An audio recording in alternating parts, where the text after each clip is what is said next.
नमस्कार दोस्तों, read more academy में आप सभी लोगों का स्वागत है। आज की क्लास में हम क्लास 4th एनसीईआरटी के चैप्टर नंबर 3 का अध्ययन करेंगे।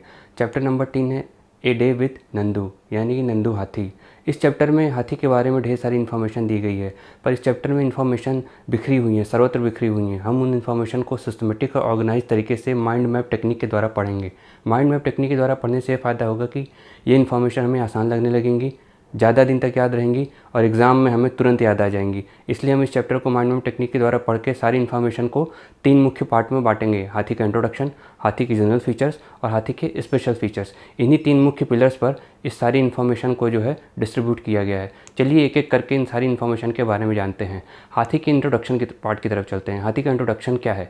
हाथी क्लास मैमेलिया वर्ग का प्राणी है, यानी कि मैमेलिया वर्ग में हाथी पाया जाता है। मैमेलियंस क्या होते हैं? मैमेलियंस वे होते हैं जिनमें मेमोरी ग्लैंड्स पाई जाती हैं। जिन प्राणियों में मेमोरी ग्लैंड्स पाई जाती है उनको मैमेलिया क्लास के अंतर्गत रखा जाता है। अब मैमेलियंस क्या करते हैं? मैमेलियंस अपने बच्चों को दूध पिलाते हैं, क्योंकि इनके अंदर मेमोरी ग्लैंड्स पाई जाती हैं जो बच्चों को नर्चर करने के लिए दूध का उत्पादन करती हैं। इसलिए ये मैमेलिया क्लास के अंतर्गत हाथी को रखा गया है। अब हाथी का वैज्ञानिक नाम देखते हैं। हाथी का वैज्ञानिक नाम है इलेफस मैक्सिमस इंडिकस। इंडियन हाथी का वैज्ञानिक नाम है इलेफस मैक्सिमस इंडिकस। यह एग्जाम में अक्सर पूछा जाता है। वर्ष 2010 में हाथी को हमारा नेशनल हेरिटेज एनिमल घोषित किया गया। हमारा राष्ट्रीय विरासत पशु हाथी को वर्ष 2010 में घोषित किया गया। यह क्वेश्चन भी एग्जाम में पूछा जाता है। अब हाथी भारत में पाए जाते हैं, एशिया में पाए जाते हैं, पर क्या हाथी सिर्फ यहीं पाए जाते हैं? नहीं, हाथी अफ्रीका में भी पाए जाते हैं। पर एशियन हाथी और अफ्रीकन हाथी में कई सारी विभिन्नताएं होती हैं। वो क्या क्या विभिन्नताएं होती हैं, चलिए एक एक करके देते हैं। एशियन हाथी साइज में छोटा होता है, जबकि अफ्रीकन हाथी काफ़ी बड़ा होता है। एशियन हाथी में जो टस्क होता है वो मेल में खाली पाए जाते हैं। टस्क यानी गजदंत यानी हाथी दांत, जिसके बारे में आप लोगों ने सुन रखा होगा। एशियन हाथी यानी इंडियन हाथी में जो टस्क होता है, वरी होता है, मुख्यतः मेल्स में पाया जाता है। पर अफ्रीकन हाथी में ये टस्क मेल और फीमेल दोनों के भीतर पाया जाता है। एशियन हाथी का सिर गोल होता है, जबकि अफ्रीकन हाथी का जो सिर होता है वो लगभग चौकोर शेप में होता है। अब अगर हम इनके कान को देखें तो एशियन हाथी का कान भी थोड़ा सा छोटा होता है, जबकि अफ्रीकन हाथी का कान बहुत बड़ा होता है। अफ्रीका कंटिनेंट को आप मैप में देखिए। अगर आप वर्ल्ड के मैप में अफ्रीका कंटिनेंट को देखेंगे तो अफ्रीका का कंटिनेंट का जो शेप है उसी शेप में अफ्रीकन हाथी के कान भी पाए जाते हैं। तो इसलिए अफ्रीकन हाथी और एशियन हाथी के कान में ये विभिन्नताएं पाई जाती हैं। और सबसे बड़ा एग्जांपल ये है कि एशियन हाथी को पालतू बनाया जा सकता है, इंडियन हाथी को पालतू बनाया जा सकता है, लेकिन अफ्रीकन हाथी को डोमेस्टिकेट नहीं किया जाता, ये वाइल्ड होते हैं। तो एशियन हाथी को पालतू कैसे बनाया जाता है, चैप्टर हम आगे जानेंगे। अब हम हाथी के जनरल फीचर्स की तरफ आते हैं। वे कौन से जनरल फीचर्स हैं जो हाथी में पाए जाते हैं? तो हाथी का सबसे पहला जनरल फीचर है कि वर्तमान स्थलीय जंतुओं में सबसे बड़े एवं भारी हैं। हाथी वर्तमान स्थलीय जंतुओं में सबसे बड़े एवं भारी हैं, लगभग 7 टन के होते हैं। 7 टन इनका वजन होता है। अब है, आप इन शब्दों को ध्यान से देखिए, वर्तमान स्थलीय जंतुओं में, तो क्या पिछले समय में या पुराने समय में हाथी से भी बड़े जानवर पाए जाते थे? हाँ, आप याद कीजिए डायनासोर हाथी से भी बड़े होते थे। और स्थलीय जंतुओं में यानी कि एक्वेटिक एनिमल्स, जो जलीय जंतु हैं, उनमें हाथी से भी बड़े जानवर पाए जाते हैं। हाँ, व्हेल हाथी से भी बड़ी होती है।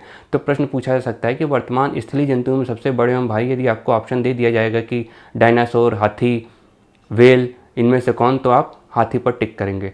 अब हम चलते हैं हाथी के दूसरे जनरल फीचर की तरफ। हाथी समूह में रहते हैं, दे लिव्स इन ग्रुप। हाथी यानी झुंड में रहते हैं। 10 से 12 फीमेल एलिफेंट और बच्चे उस ग्रुप में रहते हैं। ग्रुप में रहने के उनके कई फ़ायदे होते हैं, जैसे उनको सुरक्षा मिलती है, दूसरे जानवरों से शिकार करने से बच जाते हैं और उनमें सोशल बिहेवियर जनरेट होता है। जबकि अगर ग्रुप में न रहें तो उनको एक फ़ायदा ये मिल सकता है कि जो ग्रुप के अंदर कंपटीशन होता है वो नहीं होगा, लेकिन नुकसान बहुत है, उनका शिकार बड़ी आसानी से किया जा सकता है। इसलिए हाथी ग्रुप में रहते हैं।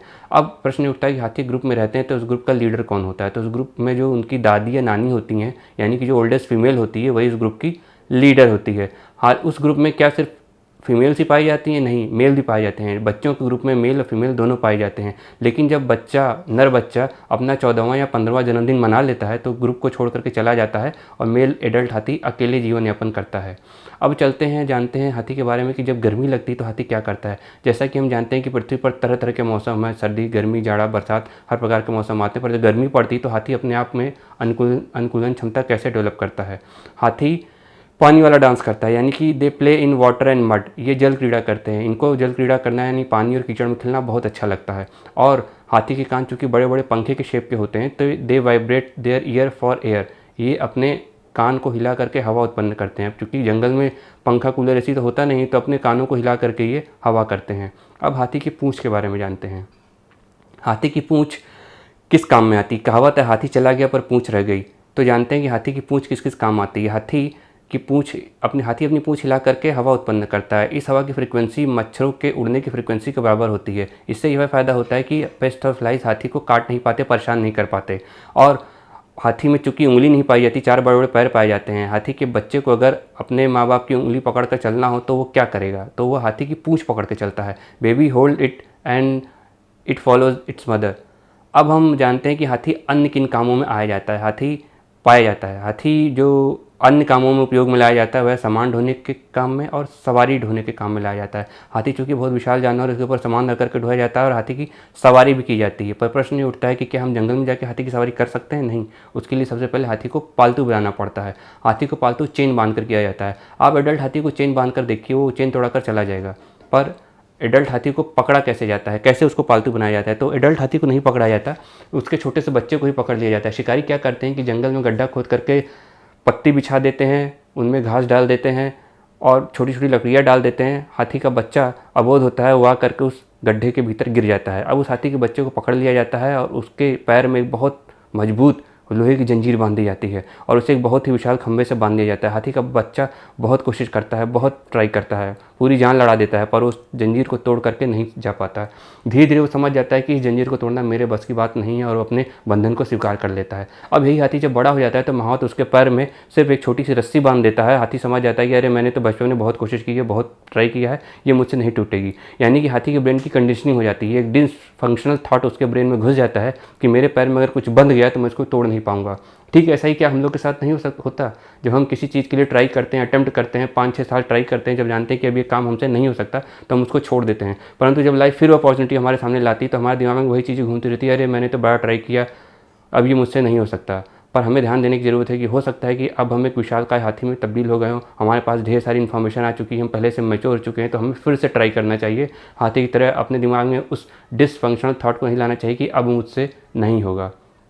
अब सवारी की बात चली तो हिंदी के पेपर में प्रश्न पूछा जाता है कि ऐरावत किसकी सवारी है? ऐरावत हाथी का नाम है, ऐरावत भगवान इंद्र की सवारी है। तो अब दूसरा प्रश्न ये उठता है कि क्या सिर्फ हाथी पर ही सवारी की जाती है? नहीं, और भी जानवर जैसे गधा, घोड़ा, खच्चर, आप जानते होंगे कई जानवरों के नाम जिन पर आदमी सवारी करता है। अब तीसरा प्रश्न ये उठता है कि क्या जानवर के ऊपर सिर्फ आदमी सवारी करता है? क्या जानवर के ऊपर जानवर भी सवारी करता है? इसका उत्तर है हाँ, जानवर के ऊपर जानवर भी सवारी करते हैं। जब उन जानवरों को एक दूसरे से फ़ायदा मिलता है तो एक जानवर दूसरे जानवर को अपनी सवारी कराता है। जैसे जंगल में आप देखिए या तालाब के किनारे देखिए, इरिगेट ऑन बफेलो, यानी कि बगुला जब भैंस के ऊपर बैठता है, बगुला भैंस के ऊपर बैठता है, भैंस की सवारी करता है। उन दोनों को इससे फ़ायदा मिलता है। भैंस को इरिगेट से फ़ायदा मिलता है, इरिगेट को भैंस से फ़ायदा मिलता है। क्या मिलता है जानिए। इस रिलेशनशिप को म्यूचुअलिज्म कहते हैं। जब दो जानवर एक दूसरे को फ़ायदा पहुंचाते हैं तो इस रिलेशनशिप को म्यूचुअलिज्म या म्यूचुअल रिलेशनशिप कहते हैं। इसे प्लस प्लस से डिनोट किया जाता है कि यानी तेरा भी फ़ायदा है, मेरा भी फ़ायदा। अब जानते हैं कि बुफेलो और इरिगेट को फ़ायदा क्या होता है। भैंस जब घास चरती है तो अपने पैर से घास में हलचल उत्पन्न करती है। जब घास में हलचल उत्पन्न होती है तो उससे फ़ायदा यह होता है कि छोटे छोटे कीड़े मकोड़े, पक्षी, फ्लाइज जो होते हैं वे ऊपर उड़ते हैं, जिनको बगुला खा लेता है। और बगुला जब भैंस को क्या फ़ायदा पहुंचाता है, आपने कहावत सुनी होगी, गई भैंस पानी में। भैंस पानी में गई तो उसके लिए टेंशन क्यों पाली जाती है? इसलिए टेंशन इसलिए पाली जाती है क्योंकि भैंस जब पानी में जाती है, जब बाहर आती है तो उसके ऊपर बहुत से जोंक और बहुत सी किलनी चिपक जाती है, बहुत से पैरासाइट चिपक जाते हैं, जो भैंस को इरिटेट करते हैं। भैंस नॉर्मल बिहेवियर नहीं करती। तो इरिगेट क्या करता है, बगुला क्या करता है, उन पेस्ट को भी खाता है, उन जोंक्स को भी खाता है, उन किलनी को भी खाता है, जिससे भैंस को आराम पहुँचता है। तो भैंस बगुले को फूड सिक्योरिटी इंश्योर कराती है और बगुला भैंस को पैरासाइट से सुरक्षा देता है, इसलिए इसको म्यूचुअलिस्टिक रिलेशनशिप कहते हैं। ठीक यही रिलेशनशिप ऑक्सपेकर और जबरा के बीच में भी होता है, ऑक्सपेकर और राइनो के भी बीच में होता है। अब ये रहे हाथी की जनरल फीचर और इंट्रोडक्शन। अब हम मूव करते हैं हाथी की स्पेशल फीचर की तरफ। हाथी का स्पेशल फीचर क्या है? हाथी का स्पेशल फीचर है कि adult Yeats more than 100 kg leaves and twigs in a day. NCERT book बताती है कि जो एडल्ट हाथी होता है वो एक दिन में 100 किलो से ज़्यादा पत्तियां और झाड़ियां खा लेता है। ये एनसीईआरटी का फैक्ट है। एग्जाम में पूछा जाता है कि एडल्ट हाथी 100 किलो से ज़्यादा खाता है, 200 किलो से ज़्यादा खाता है, 300 किलो से ज़्यादा खाता है, तो हम लोग टिक करेंगे हाथी 100 किलो से ज़्यादा लीव्स और पत्तियाँ एक दिन में खा लेता है। अब दूसरा क्वेश्चन आता है कि 3 मंथ का जो बच्चा होता है हाथी का, उसका वजन कितना होता है। अब हम हाथी का बच्चा आपने देखा होगा, बहुत ही क्यूट और प्यारा होता है। अगर हम उसे गोद में उठाकर खिलाना चाहें तो नहीं खिला सकते, क्योंकि उसका वजन 200 किलो का होता है। अब हम हाथी की सूंड की तरफ आते हैं। हाथी की सूंड या प्रोबोसिस वो बहुत ही लंबी होती है। अब ये प्रोबोसिस मिलकर किससे बनती है, ये भी एग्जाम में क्वेश्चन पूछा जाता है। तो हाथी की नाक और हाथी का ऊपरी ओठ मिल करके हाथी की सूंड की रचना करते हैं। अब हम हाथी के टस्क की तरफ आते हैं। हाथी का टस्क यानी कि हाथी दांत। हाथी दांत क्या है? हाथी दांत हाथी के चेहरे पर निकले हुए दो बड़े बड़े दांत हैं। ये अपर सेकंड इंसिजर टीथ होते हैं। एग्जाम में क्वेश्चन कई बार पूछा जाता है और हाई लेवल एग्जाम में पूछा जाता है कि जो हाथी दांत होते हैं वो क्या होते हैं। इंसिजर होते हैं, कैनाइन होते हैं, मोलर होते हैं कि प्री मोलर होते हैं। हम जानते हैं कि हमारे मुंह में 4 प्रकार के दांत होते हैं जिनका एब्रीविएशन होता है ICPM, incisor, canine, pre molar, molar. I for incisor, C for canine, P for pre molar and M for molar. ICPM teeth होते हैं। हाथी में canine and pre molar absent होते हैं। कैनाइन क्या करते हैं? कैनाइन मांस को चीरने फाड़ने का काम करते हैं। अब चूंकि ये मांसाहारी जंतुओं की ज़रूरत है, हाथी एक शाकाहारी प्राणी है, इसलिए कैनाइन दांतों का लोप धीरे धीरे इवोल्यूशन पीरियड में, इवोल्यूशनरी टाइम स्केल में हो गया। और आइवोरी दांत काटने और चबाने के काम आते हैं। तो हाथी को काटने की ज़रूरत पड़ती है पत्तियों को, इसलिए उसके अंदर इंसिजर टीथ होते हैं। इंसिजर टीथ काटने का काम करते हैं, चबाने का काम करते हैं, इसलिए हाथी के अंदर इंसिजर टीथ होते हैं। और जो ऊपरी जबड़े में सेकंड इंसिजर टीथ होता है वही हाथी का आइवोरी में कन्वर्ट हो जाता है। आइवोरी के बारे में और ख़ास बातें जानते हैं। आइवोरी, जैसे आदमी लेफ्ट हैंडेड और राइट हैंडेड होते हैं, वैसे आइवोरी भी लेफ्ट हैंडेड राइट हैंड होती है। यानी कि हाथी, कभी कोई हाथी अपने लेफ्ट आइवोरी का ज़्यादा प्रयोग करता है और कोई हाथी अपने राइट आइवोरी का ज़्यादा प्रयोग करता है। अब आइवोरी का प्रयोग किस लिए करता है? आइवोरी यानी कि हाथी दांत का प्रयोग लड़ाई करने के लिए किया जाता है, सुरक्षा करने के लिए किया जाता है, पेड़ की खाल छीलने के लिए किया जाता है। सेक्सुअल डाइमॉर्फिज्म में इसका बहुत ज़्यादा उपयोग है। मेल को पसंद करती फीमेल इन्हीं हाथी दांत की वजह से। तो आइवोरी का हाथी के लिए वरदान है। लेकिन हाथी के लिए यही आइवोरी अभिशाप कब बन जाता है? जब आदमी इस आइवोरी के लिए शिकार करता है। एक कहावत है, मरा हाथी भी 1.25 लाख का बिकता है। मरा हाथी 1.25 लाख का क्यों बिकता है? क्योंकि उसके बॉडी पार्ट्स का बहुत यूज होता है, उसकी खाल का यूज होता है, उसके बालों का यूज होता है, सबसे ज़्यादा उसके हाथी दांत का यूज होता है। हाथी दांत का कहाँ कहाँ यूज होता है चलिए जानते हैं। बिलियर्ड्स की बॉल बनाने में हाथी दांत का यूज होता है, पियानो की बनाने में हाथी का दांत का उपयोग होता है, खिलौने बनाने में हाथी दांत का उपयोग होता है, दवाइयाँ बनाने में हाथी दांत का उपयोग होता है। हाथी दांत की इंटरनेशनल मार्केट में बहुत ज़्यादा कीमत है। अब सुनिए, पियानो के मधुर संगीत के नीचे किसी हाथी की चीख भी होती है। तो हाथी का शिकार पर रोक लगानी चाहिए। इसके लिए सरकार ने बहुत प्रयास किए हैं, जिसके बारे में हम थोड़ी देर में जानेंगे।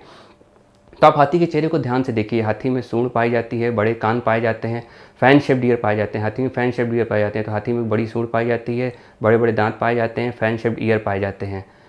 इसको गजानन कहते हैं। भगवान गणेश का पर्यायवाची गजानन है। गज है आनंद जिसका, यानी कि आनंद मतलब मुख और गज माने हाथी। जिसका मुख हाथी की तरह है उसको भगवान, वो गणेश जी का पर्यायवाची है। अब गणेश जी का अगर संधि विच्छेद करें तो यह 2 शब्दों से मिलकर के बना हुआ है, गण और ईश। गण यानी जनता, ईश माने देवता। जो जनता का देवता या जो जनता का ईश्वर है वो गणेश है। अर्थात भगवान गणेश को लीडरशिप का भगवान माना गया है। जनता का देवता कौन होगा? जो जनता का लीडर होगा। तो लीडरशिप के देवता भगवान गणेश को माना गया है। और ऋषियों ने जब भगवान गणेश की कल्पना की, एक लीडर भगवान की कल्पना की, तो उन्होंने उसके ऊपर हाथी का सिर लगाया। हाथी का सिर इसलिए लगाया कि हाथी का सिर बड़ा होता है और ये बड़ी सोच को दर्शाता है। हाथी के कान बड़े बड़े होते हैं, ये फालतू की या बड़े कान ये दर्शाते हैं कि ये बड़ी फालतू की बातों को इग्नोर करना जानता है। आपने कहावत सुनी होगी, हाथी चले बाजार कुत्ता भौंके हजार। हाथी फालतू की बात नहीं सुनता, अपने रास्ते पर चलता चला जाता है, अपने लक्ष्य की तरफ बढ़ता चला जाता है। इसीलिए हाथी को यह माना गया है कि वो लीडरशिप का देवता बन सकता है। इसीलिए ऋषि मुनियों ने लीडरशिप के देवता की जब कल्पना की तो हाथी का सिर लगाया। वे किसी और का भी सिर लगा सकते थे। असल में हम हिंदू धर्म में जो ईश्वर की परिकल्पना है और जो ये मूर्तियाँ बनाई गई हैं, ये एक फार्मूला है, ऋषियों के बनाए हुए एक फार्मूले हैं, ताकि उस संदेश को वो पीढ़ी दर पीढ़ी इस प्रतीक और इन चिन्हों के द्वारा पहुंचा सके। क्योंकि ऋषि मुनि बहुत समझदार थे, वो जानते थे कि भाषाएं लुप्त हो जाती हैं पर चिन्ह कभी लुप्त नहीं होते। इसीलिए हाथी का प्रयोग भगवान गणेश की मूर्ति में प्रयोग किया जाता है। हाथी के सिर को उन्होंने ऋषि मुनियों ने लगवाया और इनकी सनातन काल से पूजा होती चली आ रही है। अब हम चलते हैं हाथी के अलग स्पेशल फीचर की तरफ, जिसके लिए हाथी जाना जाता है। हाथी का स्पेशल फीचर है, हाथी जानता है कि आराम हराम है। हाथी सिर्फ 2 से 4 घंटे ही सोता है, बाकी टाइम वो जगता रहता है। हाथी के अंदर सोशल बिहेवियर पाया जाता है। यानी सोशल बिहेवियर क्या होता है कि ग्रुप में रहते हैं और एक दूसरे की रक्षा करते हैं। दे हेल्प ईच अदर, वे एक दूसरे की मदद करते हैं। Protect their baby in danger, अपने बच्चों को जब खतरा पड़ता है तो बच्चों को बचाते हैं। अब जैसे हाथी के बच्चे को खाने के लिए शेर आएगा तो हाथी उसके साथ गज केसरी योग नहीं बनाता, वो शेर से लड़ता है। हाथी के बच्चे को मगरमच्छ खाने के लिए आता है तो मगरमच्छ से वो लड़ता है, उसको मार देता है। एक बहुत ही खूबसूरत कहानी पुराणों में आती है कि एक बार हाथी को एक मगरमच्छ ने पकड़ लिया पैर से और उसको पानी के भीतर खींचने लगा। हाथी ने बहुत ही सुंदर प्रार्थना की और उससे हरि प्रकट हुए, हाथी को छुड़ाया। पर कलयुग में हाथी को बचाने के लिए हर समय हरि नहीं आएंगे, उसको अपनी सुरक्षा स्वयं करनी पड़ेगी। इसलिए हाथी सोशल बिहेवियर को दर्शाता है और अपने बच्चों को क्रोकोडाइल, लायन और अन्य जंगली जानवरों से बचाता है। एनसीईआरटी की किताब के लास्ट में आप देखिए कि 4 पैरों का एक हाथी दिया गया है, आपको चित्र दिया गया है। उस चित्र में लगता है कि हाथी के 8 पैर हैं कि 6 पैर हैं। उस चित्र में ऑप्टिकल इल्यूजन टेक्निक का प्रयोग किया गया है, जिससे लगता है कि हाथी के कई पैर हैं, पर उसका उत्तर होगा हाथी के 4 पैर ही होते हैं।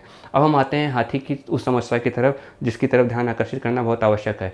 हाथी का शिकार हो रहा है, हाथी की संख्या कम हो रही है। हाथी बहुत ही आवश्यक जानवर है हमारे पारिस्थितिकी तंत्र के लिए, पर हाथी को बचाने के लिए भारत सरकार ने वर्ष 1992 में प्रोजेक्ट एलिफेंट लॉन्च किया। वर्ष 1992 में प्रोजेक्ट एलिफेंट लॉन्च किया गया हाथी को बचाने के लिए, ताकि हाथी का संरक्षण हो सके और ह्यूमन एनिमल कॉन्फ्लिक्ट ना हो। ह्यूमन एनिमल कॉन्फ्लिक्ट या ह्यूमन एलिफेंट कॉन्फ्लिक्ट क्यों होता है? क्योंकि जब हाथी के हैबिटेट को ख़त्म कर दिया जाता है, डिस्ट्रक्शन ऑफ नेचुरल हैबिटेट एक प्राइमरी कॉज है जिसकी वजह से हाथी मानव बस्तियों की तरफ आता है और मनुष्यों को मारता है। दूसरा, पोचिंग, शिकार की वजह से हाथियों की संख्या कम हो रही है। अब मैंने बताया कि हमारा हाथी 1.25 लाख का बिकता है, यानी कि उसके हाथी दांत के लिए हाथी का शिकार किया जाता है। अब हम चलते हैं हाथी के एक और स्पेशल फीचर की तरफ, एक और स्पेशल इन्फॉर्मेशन की तरफ। स्पेसिफिकली अगर बोलें तो wild life protection act 1972, Bharat सरकार का वाइल्ड लाइफ प्रोटेक्शन एक्ट 1972 है। इसके शेड्यूल 1 में हाथी को रखा गया है और IUCN की लाल सूची, IUCN की रेड लिस्ट में इसको इंडेंजर्ड घोषित किया गया। IUCN मतलब international union for conservation and nature. International union for conservation nature ये एक लाल सूची जारी करती है जिसमें दुनिया के फ्लोरा एंड फाना को प्रदर्शित किया जाता है और बताया जाता है कि उनका स्टेटस क्या है, इंडेंजर्ड है कि वनरेबल है कि क्रिटिकली इंडेंजर्ड है या थ्रेटेंड है। तो हाथी इस समय इंडेंजर्ड है। आपको एग्ज़ाम से पहले IUCN की साइट पर जा करके देखते रहना चाहिए कि इस समय क्या स्टेटस है, ये एग्ज़ाम में क्वेश्चन पूछा जाता है। तो अब हम आते हैं NCERT के उस सेक्शन की तरफ जिसमें एनिमल मीटिंग के बारे में बताया गया है। एक एनिमल मीटिंग आयोजित की जाती है चैप्टर के लास्ट में, जिसमें सांप, भालू, घोड़ा, बंदर आके अपना दुख प्रकट करते हैं। वो क्या दुख प्रकट करते हैं एक एक करके जानते हैं। आपने बारात में लोगों को नागिन डांस करते हुए देखा होगा। नागिन डांस जब शुरू होता है तो लोग बहुत खुश हो जाते हैं, पर क्या जब नागिन खुद डांस करती तो खुश होती है? नहीं। बीन की धुन पर जब वो नाचती है तो उसको पता है कि उसको कई दिन से भूखा रखा गया, पिटारी में बंद किया गया, उसको फ्रेश एयर नहीं मिल रही है, वो जंगल में स्वच्छंद विचरण नहीं कर पा रही है। तो इसीलिए सरकार ने सांपों के शो के ऊपर धीरे धीरे पाबंदी लगा दी है। भालू के ऊपर आप आते हैं। भालू अपना दुख प्रकट करता है, बताता है कि मुझे भूखा रखा जाता है, मारा जाता है, पीटा जाता है, आग से गुजारा जाता है ताकि मैं लोगों को इंटरटेन कर सकूँ, मैं नाच सकूँ। भालू का अपना दुख प्रदर्शित करता है। अब घोड़े की तरफ आते हैं। घोड़ा अपना दुख बताता है कि कई लड़कियां सपने देखती हैं कि राजकुमार घोड़े पर बैठ करके आएगा, मुझे अपने साथ लेकर के जाएगा, पर राजकुमार लड़की को लेने जाने के पहले घोड़े के पैर में लोहे की नाल ठोकता है, जिससे घोड़े को बड़ा दर्द होता है। या फिर हम डरबी घोड़े की रेस की तरफ जाएँ। जब डरबी रेस होती है, घोड़े की रेस होती है, तो उसमें घोड़े की पैर में लोहे की नाल ठोक दी जाती है, जिससे घोड़े को बड़ा दर्द होता है, दौड़ते वक्त भी दर्द होता है। तांगे के घोड़े में भी यही क्रिया की जाती है। तो क्या घोड़े के ऊपर अत्याचार करना सही है? इसके बारे में हमें सोचना चाहिए। अब हम उस स्ट्रीट डांसर की तरफ आते हैं जिसका कोरियोग्राफर मदारी है। जी हाँ, बंदर भूखे पेट रहता है, खूब डांस करता है, मार खाता है, गालियाँ खाता है ताकि हमको इंटरटेनमेंट मिल सके। अब क्या ये सही है कि एक जंगल में पेड़ पर उछलने कूदने वाले बंदर को, जिसको फल फ्रूट खाने की सुविधा मिली रहती है, उसको भूखे पेट रख करके हमारे लिए नचाया जाए, नाचते नाचते उसकी कमर तोड़ दी जाए? ये गलत बात है। इसके लिए हमें विरोध करना चाहिए। इसीलिए सरकार धीरे धीरे इन शो के ऊपर पाबंदियाँ लगाती चली जा रही है। तो इस प्रकार a day with Nandu chapter में हमने जाना कि हाथी का इंट्रोडक्शन में, हाथी मैमेलिया वर्ग का प्राणी है। हाथी एक हमारा नेशनल हेरिटेज एनिमल है, जिसे 2010 में नेशनल हेरिटेज एनिमल घोषित किया गया। एशियन हाथी और अफ्रीकन हाथी में क्या अंतर है? वर्तमान स्थलीय जंतुओं में सबसे बड़ा व भारी कौन है? हाथी के ग्रुप का लीडर फीमेल होती है। समर में हाथी पानी और कीचड़ में खेलता है। हाथी सामान ढोने, सवारी करने काम आता है। एरगेट और बुफेलो, ऑक्सपेकर और जेब्रा के बीच हमने म्यूचुअलिस्टिक रिलेशनशिप देखा। एडल्ट हाथी 100 किलो से ज़्यादा लीफ खा लेता है। 3 मंथ के छोटे बच्चे का वजन 200 किलोग्राम के आसपास होता है। हाथी की सूंड, नोज़ और अपर लिप से मिलकर बनी होती है। हाथी दांत सेकेंड इंसिजर टीथ होता है। हाथी 2 से 4 घंटे ही सोता है। प्रोजेक्ट एलिफेंट 1992 में लॉन्च किया गया और IUCN लिस्ट में हाथी इंडेंजर्ड स्पीसीज घोषित किया गया है। तो इस प्रकार हमने हाथी के बारे में एक एक इन्फॉर्मेशन सिस्टमेटिक और ऑर्गेनाइज तरीके से जानी। इस प्रकार पढ़ने से हमें ये लाभ होगा कि ये इन्फॉर्मेशन हमें याद रहेगी। तो अगर आपको हमारी वीडियो पसंद आई तो हमें लाइक करिए, सब्सक्राइब करिए। आपका लाइक और सब्सक्राइब हमें जोश देता है, ऊर्जा देता है और ये हमारे लिए टॉनिक का काम करता है। तो आप अपने लाइक और सब्सक्राइब और शेयर से हमें टॉनिक पिलाते रहिए और हम एक एक करके आपको बढ़िया वीडियो नंबर 1 कंटेंट आपको प्रोवाइड करते रहेंगे। Thank you.